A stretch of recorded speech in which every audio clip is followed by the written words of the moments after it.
ब्रीडिंगसाठी असणारे बोकड हे जास्त ऍक्टिव्हच पाहिजेत, रॅश पाहिजे, थेडमार्क वगैरे चांगला पाहिजे. त्यावरती पिल्लो आहे तोपर्यंत चांगलं गोंडस दिसतं, दिसतं. गोंडस दिसतं. नंतर नंतर त्याची उंची. मित्रांनो, बंदिस्त मेंढी पालन हे आपल्या युट्यूब चॅनल मध्ये तुम्हाला सर्वांचं स्वागत आहे. मित्रांनो, आज आपण अशा एका फार्मला भेट देतोय.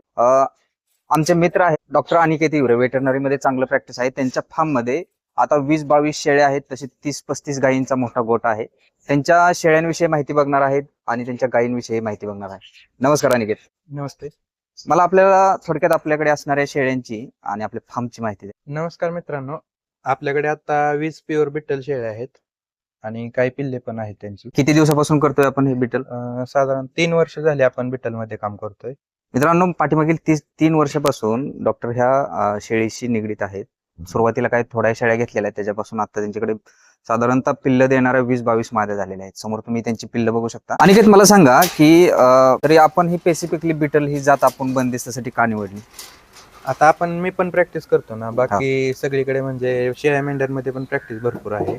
तर बऱ्याच ठिकाणी पाहिलं देशी शेळ्या, उस्मानाबादी शेळ्या आपल्या भारतातल्या आहेत. तर काय होतंय की बिटलच्या तुलनेत त्यांचे वजन वाढ वगैरे तेवढ्या दिवसात होत नाही. शेळीला, आपल्या बिटलच्या शेळीला 3-4 लिटर दूध पण राहते, त्यामुळे पिल्लांची लवकर वाढ होते. पिल्ल जन्मल्यानंतर त्यांचे वजन वगैरे देशी पिल्लांच्या तुलनेत जास्त असते. कमी दिवसात जास्त उत्पादन आणि वजन वाढ मिळते, त्यामुळे उत्पन्न जास्त आहे बिटलमध्ये.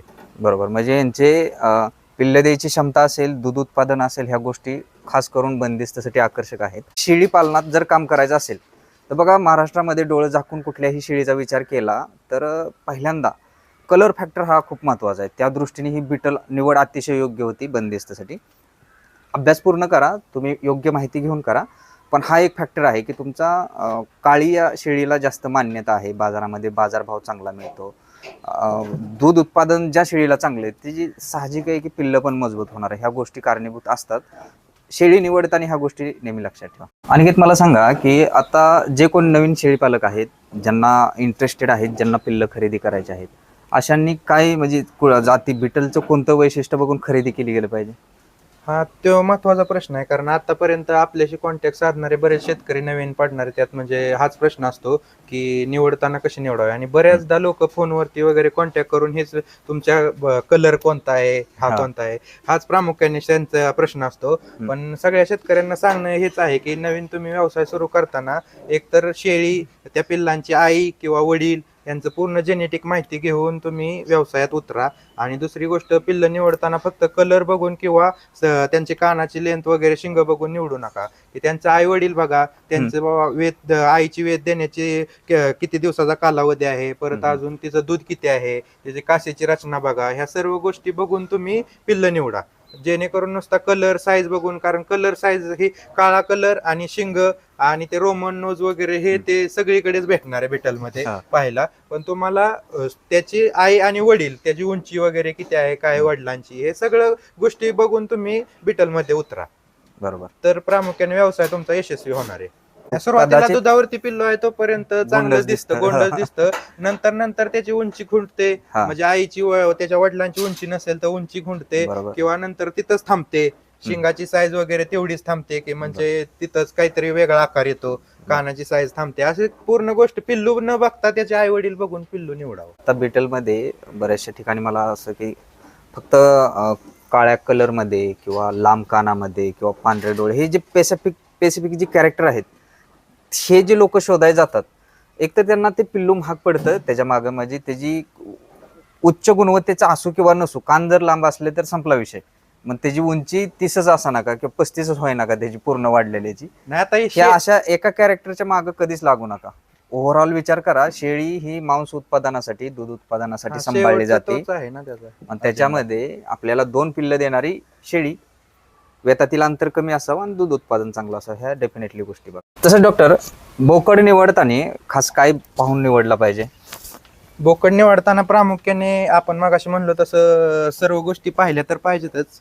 आई वडील पाहिलेच पाहिजे, आई वडील वगैरे किंवा त्याचे शिंग वगैरे हे तर पाहिलंच पाहिजे.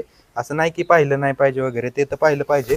परंतु त्यातून पण अजून त्याची म्हणजे गुणधर्म किंवा त्याचे आपण म्हणतो ना की गुण दाखवतात, तसं त्यांनी त्याचे म्हणजे हालचाल किंवा त्याचा ऍक्टिव्हपणा, त्याचा म्हणजे मंद रॅशपणा मलूल बोकड हा, नाही नाही निवडला पाहिजे. पाहिजे. हा, त्याचा रॅशपणा वगैरे, त्याचा आपण जे म्हणतो रगील आहे, हा, तो हा. रागीटपणा वगैरे त्या बोकडामध्ये पाहिजे, तर तो ब्रीडिंग साठी योग्य आहे बोकड. अशी हालचाल केली पाहिजे त्याने. राईट, म्हणजे जे शांत बसून मलूल एका जागेवरती खाऊन जे वेट गेन साठी खरं तर ते बोकड चांगले असतात. ब्रीडिंग साठी असणारे बोकड हे जास्त ऍक्टिव्हच पाहिजेत, रॅश पाहिजे, थेडमार्क वगैरे चांगला पाहिजे. हे महत्वाचा अतिशय मुद्दा आहे की तुम्ही जर कुठेही बोकड निवडायला गेला तर तो बोकड शांत नाही पाहिजे. छोटा घ्या, मोठा घ्या, 3-3.5 महिन्याचं पिल्लू, त्यांनी त्या पद्धतीने ऍक्टिव्हिटी केल्या पाहिजे. डॉक्टर, मला तसंच सांगा की आपल्या ह्या शेडच्या चारा व्यवस्थापनामध्ये कसं नियोजन केलं जातं दिवसभराचं? आपण दिवसातून 2दा चारा देतो. हा. सकाळी मका वगैरे, स्मार्ट नेपियर किंवा कोणताही नेपियर, 2-3 प्रकारचे नेपियर आपण असतात ते बर. कोणताही एक मिक्स करतो, कुट्टी करून देतो. हम्म. आणि दुसऱ्या टायमिंगला शेवरी किंवा सुबाबूळ, मेथी गवत, कांडी गवत वगैरे त्याची कुट्टी करून देतो. म्हणजे दिवसातून 2 टाइम कुट्टी दिली जाते? हा, 2 टाइम कुट्टी देतो. बरोबर. आणि खुराकामध्ये 1 टाइम खुराक देतो. त्यामध्ये गोळी पेंड, शेंगदाणा पेंड वगैरे, मका बरड, असं जे अवेलेबल म्हणजे लवकर होईल ते. आपल्या गाय आहेत त्याच्यामुळे तर अवेलेबल असतंच कंटिन्यू, त्यातूनच देतो. साधारणतः 50 किलोच्या शेळीला आपण 300 ते 400 ग्रॅम पर्यंत खुराक देतो. मित्रांनो, ही गोष्ट लक्षात घेण्यासारखी आहे. बऱ्याचशा वेळा आपण वेगवेगळ्या प्रकारचे खुराक वापरतो, चारे वापरतो, खुराकाचं प्रमाण नक्की लक्षात येत नाही आपल्या. तुम्ही शेळ्या बघू शकता, शेळ्यांच्या तब्येती बघू शकता कशा आहे त्या. ही 6 महिन्याची पाठ बघू शकता. 1 मिनिट मी तुम्हाला दाखवतो. हे मेंटेन सापडायचे ना, हे जे आहे ना, हे मेंटेन होतं ही योग्य प्रमाणात दिलेल्या खुराकानुसार. बऱ्याचशा वेळा अशा शेळ्यांना आपण, मोठ्या मोठ्या शेळ्यांना कुठेतरी 10 शेळ्यात मिळून 2 किलो खुराक टाकतो, म्हणतो खुराक आपण डेफिनेटली वापरतो.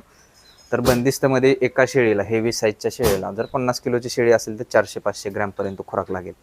मधल्या काळामध्ये म्हणजे गाभण काळातला 1 महिना ते 3.5 महिन्यापर्यंत तो कमी करू शकतात. पण 3.5 महिन्यानंतर जोपर्यंत पिल्लं दूध पितात तोपर्यंत तुम्हाला डेफिनेटली 50 किलोच्या शेळीला 400 ते 500 ग्रॅम खुराक हा दिला पाहिजे. त्याचं महत्त्व कधीच कमी होत नाही. जिथं जिथं माझ्या निदर्शनात आलं की खुराक योग्य प्रमाणामध्ये वापरला जातो तिथं तुम्हाला अशा शेळ्या पाहायला मिळणार आहेत. त्यामुळे हा खुराकाचा फॉर्म्युला लक्षात घ्या. दुसरी गोष्ट आहे तर डॉक्टरांच्या 30 गायी आहेत, त्यामुळे त्यांना ह्या 20 शेळ्यांच्या वेगळ्या खुराकाचं नियोजन करावं लागत नाही. ज्यावेळेस तुम्ही हे स्वतंत्र करणार आहे, फक्त शेळी पालन करणार आहे, अशा वेळेस त्या जर सायकल म्हणजे जर महिन्याला 20 शेळ्यांना जर मला 5,000 रुपयाचा खुराक लागतोय, ह्याचं जर गणित करायचं असेल तर त्याचं ती सातत्य लागतं. म्हणजे ह्या महिन्यात वापरला आहे, पुढल्या महिन्यात जर आपल्याला शक्य झालं नाही काय कारण असतं तर पाठीमागं वापरलेल्या खुराकाचं सगळं झिरो होतं. म्हणजे पाठीमागल्या महिन्यात तुम्ही 5,000 रुपये खर्च करून शेळ्या चांगल्या बनवल्या, पुढल्या महिन्यात तो खुराकाचं सातत्य नाही राहिलं तर पुन्हा खराब होणार आहे. त्यामुळे हे सातत्यपूर्ण गोष्टी ह्याच्यामध्ये ही असतं की गायींचा पगार आपल्याला 15 दिवसाला येणार आहे. गायींच्या ह्याच्यावरती क्रेडिटवरती भरपूर जण खुराक टाकतात, शेळींचं क्रेडिट नाही तसं, किंवा शेळींचं जर 15 दिवसाला तुम्हाला पैसे येणार नाहीत. नवीन सुरुवात जर करणार असाल तर हे वर्षाचं प्लॅनिंग करून ठेवा, मला महिन्याला इतका खर्च होणार. अतिशय महत्त्वाची गोष्ट आहे आणि त्याचं प्रमाण लक्षात ठेवा. डॉक्टर, आपल्याकडे ही पिल्लं इतकी मजबूत आहेत, किती दिवसाची पिल्लं आहेत? साधारणतः 3.5-4 महिन्याची पिल्लं. 3.5-4 महिन्याची पिल्लं आहेत, 25-28 किलोची पिल्लं आहेत. मला डॉक्टर हे सांगा की ह्याच्या व्यवस्थापनामध्ये अशी जर पिल्लं आपल्याला तयार करायची असतील तर काय काळजी घेतली गेली पाहिजे? सुरुवातीला आपण म्हणजे पिल्लू जन्मायच्या आधीपासून शेळी गाभण आहे, 3.5-4 महिन्याची गाभण असताना आपण त्याची काळजी घेतो शेळीची. तिला मल्टीस्टार वगैरे टॉनिक देतो, खुराक मुबलक असतो, त्यामुळे पिल्लू जन्मतानाच एकदम सुदृढ जन्मतं. बरोबर. आणि त्याच्यानंतर शेळीला दूध आपण खुराक भरपूर असतो त्यामुळे शेळीला दूध जास्त राहतं, बिटल एकतर आहे त्यामुळे 3-4 लिटर दूध राहतं. त्यामुळे पिल्लू वाढ घेताना एकदम ग्रीप घेतं भरपूर. त्यातूनच आपण त्यांना खायला लागल्यापासून शेंगदाणा पेंड वगैरे देतो. आणि दुसरी गोष्ट ब्रोटॉन सारखे लिव्हर टॉनिक, डिवर्मिंग वगैरे वेळेत असतं. आणि दुसरी गोष्ट मल्टीस्टार टॉनिक असतं, त्यामुळे पिल्लांना चकाकी राहते, वजन लवकर भरपूर वाढ होते त्याची. या सगळ्या गोष्टी लक्षात घेऊन प्रामुख्याने, कारण बिटलमध्ये पिल्लू हेच महत्वाचं उत्पन्न आहे आपलं. बरोबर बरोबर. त्यामुळे पिल्लाची काळजी बंदिस्तमध्ये मेन उत्पादनाचा सोर्स हाच आहे. आणि डॉक्टरांनी सांगितलं तसं हे जी योग्य वजनवाढीची पिल्लं मिळवायची असतील, त्यांची ग्रोथ टिकवायची असेल तर त्याची सुरुवात शेळी गाभण ज्यावेळेस असते 3.5 महिन्याची तिथपासून होते. योग्य खुराक तिला असेल तर तिच्या अंगावरती योग्य फॅट्स असली जाते. पिल्लं जन्मताना वजन 4-5 किलोचं मिळतं. दूध उत्पादन टिकून राहतं, त्यामुळे पिल्लांची ग्रोथ ही चांगली राहते. आणि तसंच बघा तुम्हाला दिसेल की ही पिल्लं आता साईडला आहेत, त्यांच्या आया पलीकडे आहेत. पिल्लांसाठी व्यवस्थापन हे वेगळंच झालं पाहिजे, तशा प्रकारे प्रयत्न करणं गरजेचं आहे. डॉक्टर मला सांगा की भविष्यामध्ये हे जे बिटलचं मार्केट आहे हे कशाचं काय दृष्टीने बघता तुम्ही याच्याकडे? भविष्यामध्ये याची मागणी आणखी वाढतच जाणार आहे. असं नाही की हे 4 दिवसांचा किंवा 1 वर्षांचा व्यवसाय आहे, नंतर त्याची मागणी कमी होणार आहे, असं काही नाही या व्यवसायामध्ये. कारण मटण मार्केट, लोकांची लोकप्रियता मटणाच्या बाबतीत म्हणजे भरपूर वाढत आहे. 700-800 रुपये जरी मटण झाले तरी तुम्ही बघू शकता की तेवढ्या प्रमाणात मटण मिळत नाहीये. कारण मागणी भरपूर वाढलेली आहे आणि तेवढ्या शेळ्या किंवा तेवढे बोकड पालन वगैरे कमी आहे सध्या. पहिली संकल्पना एकच होती की गावामध्ये कुठेतरी एक जणाकडे 10-20 शेळ्या ते चारायला घेऊन जायचं अशी बरोबर. होती. पण अलीकडे यंग जनरेशन वगैरे त्यामध्ये उतरायला लागलेली आहे. तरी पण अजून मटण तेवढं अवेलेबल नाहीये. त्यामुळे तेवढी मागणी भविष्यात अजून वाढणार आहे, कमी होणार नाही त्यातून. एकूणच बंदिस्त शेळी असेल, मेंढी असेल आणि मटणाचे वाढत चाललेले दर पाहता भविष्यामध्ये ही शेळीला, मेंढीला कुठल्याही मार्केटला काही शंका घेण्याचं काहीच कारण नाही. डॉक्टर मला सांगा, आता ह्या व्यवसायाकडे नवीन तरुण वर्ग खूप आकर्षित होतोय, तर त्यांच्यासाठी काय खास टिप्स द्याल? त्यांच्यासाठी टिप्स म्हणजे एकच की शेळ्यांमध्ये भरपूर ब्रीड आहेत. त्यातून बरं. योग्य ते ब्रीड निवडणे. हं. आणि दुसरी गोष्ट म्हणजे चारा व्यवस्थापन. चारा वगैरे काय होतं, लोक शेळ्या वगैरे विकत आणतात बाहेरून वगैरे बरोबर. आणि नंतर आणल्यानंतर चाऱ्याकडे वळतात. हा. ते न करता चाऱ्याची अवेलेबिलिटी आधी करणे आपल्याकडे, नंतर शेळ्या निवडणे किंवा खरेदी करणे आणि सुरुवात एक छोट्यातून करावी, हे प्रामुख्याने माझं मत आहे. बरोबर. जेणेकरून एखाद्याकडे लोकांकडे पाहता 20 शेळ्या खरेदी करणे, 30 शेळ्या खरेदी करणे, हे असं न करता, कारण बऱ्याचदा मी बघतो की तिथेच नियोजन फसतं आणि तिथेच फ्लॉप जातात. योग्य संख्येमध्ये चालू केले. योग्य संख्येमध्ये मित्रांनो, चालू व्हिडिओ कसा वाटला नक्की सांगा.